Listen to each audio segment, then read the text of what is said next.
Hello and welcome back to Life's Biggest Questions. I'm Ron Mackenzie Lafergie. The ocean takes up roughly 70% of the world and produces about 70% of the world's oxygen. While it still remains largely mysterious to us, there have been some recent discoveries that made it seem just a bit smaller. For years we had no idea just how deep it was, but nowadays we've explored the many layers of the ocean and know much more about them. So let's talk about some of what we've learned about this impressive and terrifying place. If you want more science videos, check out our Biggest Science Questions playlist on the channel. But first, get ready, it's time to ask the question, how deep is the ocean? As we've learned through deep sea exploration in recent centuries, the ocean is made up of 5 different layers, each with different characteristics and different species of animals. The epipelagic zone, otherwise known as the sunlight zone, is the highest layer of the ocean, going from the surface to 656 feet down. In this layer, there tends to be a good amount of both light and heat. Of course, the deeper you go in the zone, the darker and colder it will become. This is where most aquatic life and coral reefs are found, both due to the easier living conditions and the prevalent plant life, since the light in this zone allows for photosynthesis. This allows phytoplankton to thrive, which acts as a base food source for ocean life. Here is where you'll find sharks, sea turtles, jellyfish,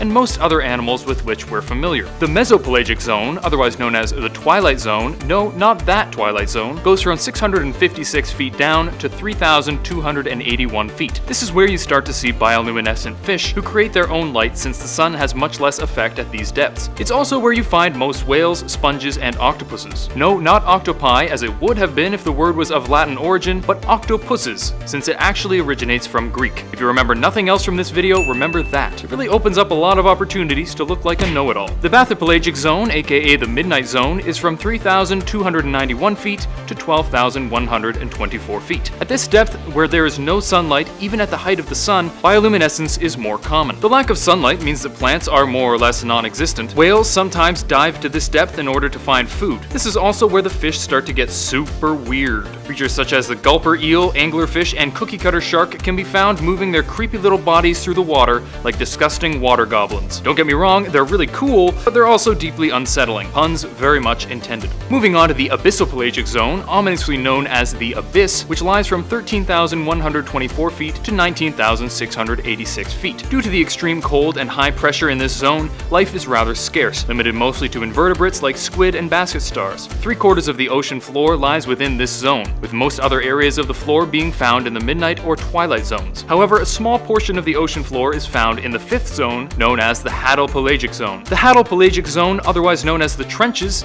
is from 19,686 feet to the deepest levels of the ocean. Here, life is pretty difficult to come by, largely due to the intense pressure at 3,000 to 9,000 pounds per square inch. The Mariana Trench, the deepest part of the ocean, can have pressure as much as 8 tons per square inch, which would be like having 48 jumbo jets pressing down on you. With no sunlight at all and not a ton of bioluminescent light, this is the darkest zone of them all, inhabited by only the most hardy creatures. Well, that's pretty cool, eh?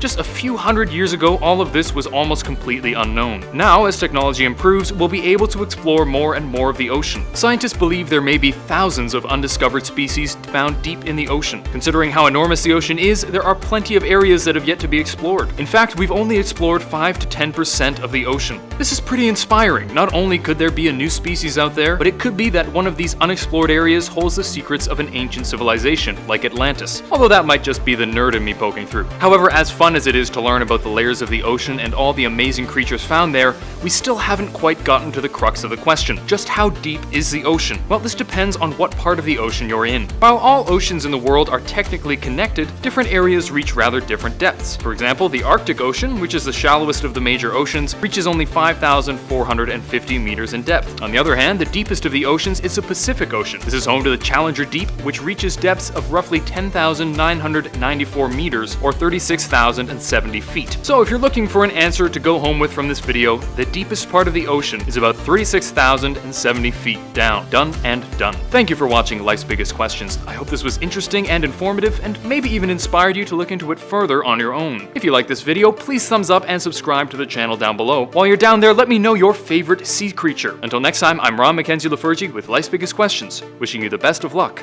on your quest for answers.